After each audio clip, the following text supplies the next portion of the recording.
मंत्री धर्माराव आत्रामांचा धनगर समाजाला एसटीतून आरक्षण देण्याला विरोध. धनगर समाजाला एसटीतून आरक्षण दिल्यास मंत्रिपदाचा राजीनामा देणार, मंत्री धर्माराव आत्राम यांचं वक्तव्य. आरोपीने गोळीबार केल्यावर पोलीस फक्त शोपीस म्हणून बंदूक दाखवतील का? एन्काउंटर केला नसता तर आरोपी पळून गेला असं विरोधक बोलले असते. अक्षय शिंदेच्या एन्काउंटरवर मुख्यमंत्री शिंदेंचं पुण्यातील कार्यक्रमात वक्तव्य. उल्हासनगरमध्ये अक्षयचा मृतदेह दफन करण्यास विरोध. शिंदे गटाकडून अक्षयचा मृतदेह दफन करण्यास विरोध. मृतदेह पुरण्यासाठी खोदलेला खड्डा शिंदे गटानं बुजवला. स्थानिक पोलीस दफनभूमीवरच्या ठिकाणी दाखल झाले. जितेंद्र आव्हाडांकडून अक्षय शिंदेवरील गोळीबाराचा व्हिडिओ संवाद ट्विट करण्यात आलेला आहे. ऑडिओ आणि 2 अज्ञात व्यक्तींचं अक्षय शिंदेवरील गोळीबारासंदर्भातलं हे संभाषण आहे. गोळीबाराचे 3 राऊंड ऐकल्याचे ऑडिओ क्लिपमधील व्यक्तीचा दावा. पोलीस आणि सरकारची प्रतिमा मलिन करण्यासाठी आव्हाडांनी स्क्रिप्टेड क्लिप बनवली आहे. जितेंद्र आव्हाडांचा अफवा पसरवण्यामध्ये हातखंड. आव्हाडांच्या ट्विटनंतर सुरत चव्हाणांची टीका. पटेल गुर्जर समाजाच्या आंदोलनाप्रमाणे शहा मराठा आंदोलन हाताळणार आहेत. मनोज जरांगेंचं वक्तव्य. मराठांचं आंदोलन हाताळण्याच्या भानगडीत पडाल तर राजकीय एन्काउंटर होईल. मनोज जरांगेंचा थेट अमित शहांना इशारा.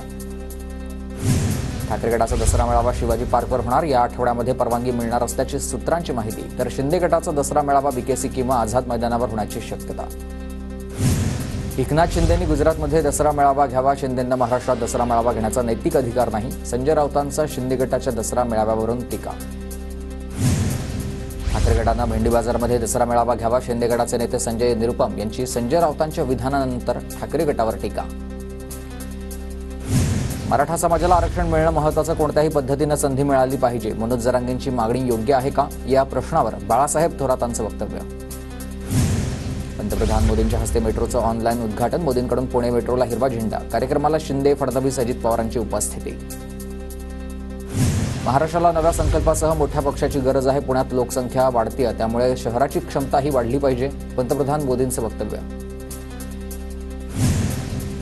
पुण्यात मेट्रो खूप आधी यायला हवी होती, मात्र आधीच्या सरकारमध्ये नियोजनाचा अभाव होता. पंतप्रधान मोदींची महाविकास आघाडी सरकारवर टीका. पुणे मेट्रोचं उद्घाटन लांबलं म्हणून काहींनी छात्या बडवल्या. आधी स्वतःचा एखादा तरी खांब उभा करा, मग छात्या बडवा. महाविकास आघाडीच्या आंदोलनावर फडणवीसांचा निशाणा. कितीही संकट आली तरी मोदीजी विकास कामांना ब्रेक देत नाहीत. गुरुवारी कार्यक्रमाचं आयोजन केलं होतं, पण पाऊस होता. लोकांना त्रास होऊ नये म्हणून मोदींनी कार्यक्रम पुढे ढकलला. शिंदेंचं वक्तव्य. स्वतःच्या कारकिर्दीमध्ये काही करायचं नाही आणि आता काम होत असताना आंदोलनाचा देखावा करायचा. पुणे मेट्रोच्या उद्घाटन आंदोलनावरून अजित पवारांची महाविकास आघाडीवर टीका. 6 किंवा 10 ऑक्टोबरला निवडणुकांच्या तारखा जाहीर होतील असा माझा अंदाज. तर 15 ते 20 नोव्हेंबरला निवडणूक पार पडतील. पवारांचं वक्तव्य.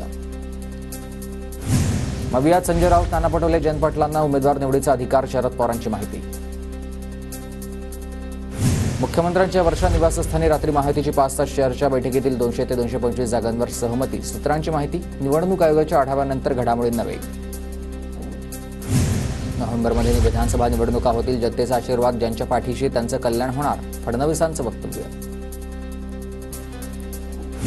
पुढच्या आठवड्यात आचारसंहिता लागण्याची शक्यता. अजित पवारांचं सुतोवाच. तर विकासासाठी महायुतीचं सरकार कधी मागे राहणार नाही. अजित पवारांचं वक्तव्य.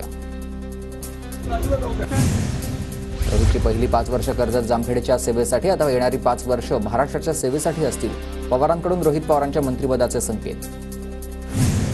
बदल्यांसाठी उद्यापर्यंत मुदत. निवडणूक संबंधित बदल्याच्या मुद्द्यावरून निवडणूक आयुक्तांनी राज्य सरकारला खडसावलं. सुजाता सैनिक, रश्मी शुक्लांना बदल्यांसंदर्भात उद्या अहवाल सादर करण्याचे निर्देश. कोण मुख्यमंत्री असेल हे महत्त्वाचं नाही, विकास महत्त्वाचा. राज्यात स्थिरता हवी असेल तर फिरतं पद चालत नाही.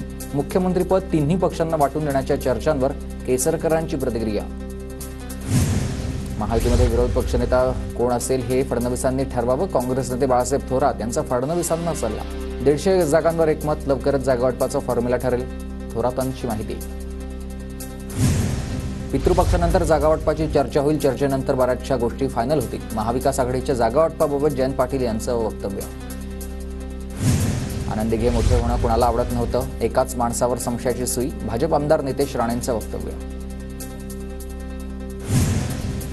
दिघेंमुळे ज्यांची गोची होणार होती त्यांनी काटा काढला असावा. दिघे मोठे होतील म्हणून काटा काढला गेल्याची शंका. संजय शिरसाट सलग दुसऱ्या दिवशी आरोप करतात. सरकारी डेटा वापरून फडणवीस संपूर्ण बहिणींना पत्र पाठवत आहेत. योजना कशी आणली हे फडणवीस पत्रातून सांगतात. राऊतांची फडणवीसांवर टीका. 5 ऑक्टोबरला पंतप्रधान मोदी वाशिम जिल्ह्याच्या दौऱ्यावर पोहरादेवी येथील विरासते बंजारा वास्तू संग्रहालयाचं मोदींच्या हस्ते उद्घाटन होणार. पंतप्रधानांच्या दौऱ्याची तयारी अंतिम टप्प्यात. केंद्रीय गृहमंत्री अमित शहांच्या उपस्थितीत भाजपचा मुंबईत मेळावा. 1 ऑक्टोबरला दादरच्या योगी सभागृहात पार पडणार भाजपचा मेळावा. देवेंद्र फडणवीस, बावनकुळे, आशिष शेलार भाजपचे प्रमुख नेते आणि पदाधिकारी उपस्थित राहतील. पंतप्रधान मोदींच्या हस्ते सोलापूर विमानतळाचं लोकार्पण. मोदींच्या कार्यक्रमाला महायुतीच्या आमदारांची दांडी. भाजपच्या 6 आमदारांपैकी फक्त सुभाष देशमुख उपस्थित होते. अमित ठाकरेंसाठी भांडूप मतदारसंघ सेफ. मनसेच्या बैठकीत पक्ष निरीक्षकांची अहवाल दिलेला आहे. सूत्रांची माहिती. आता अमित ठाकरे निवडणूक लढवणार की नाही, राज ठाकरे यावर निर्णय घेतील. उद्धव ठाकरेंच्या हस्ते आज नागपूरच्या कमेश्वरमधील शिवरायांच्या पुतळ्याचं लोकार्पण. मालवण दुर्घटनेच्या पार्श्वभूमीवर शिवरायांच्या पुतळ्याची सुरक्षा तपासणी पूर्ण. नागपूर जिल्ह्याचा आमदार म्हणून उद्धव ठाकरेंच्या सरकारमध्ये अस्वस्थ होतो. ठाकरेंनी नागपूर जिल्ह्याला द्वेषानं वागणूक दिली. आमदार आशिष जयस्वाल यांची ठाकरेंवर टीका.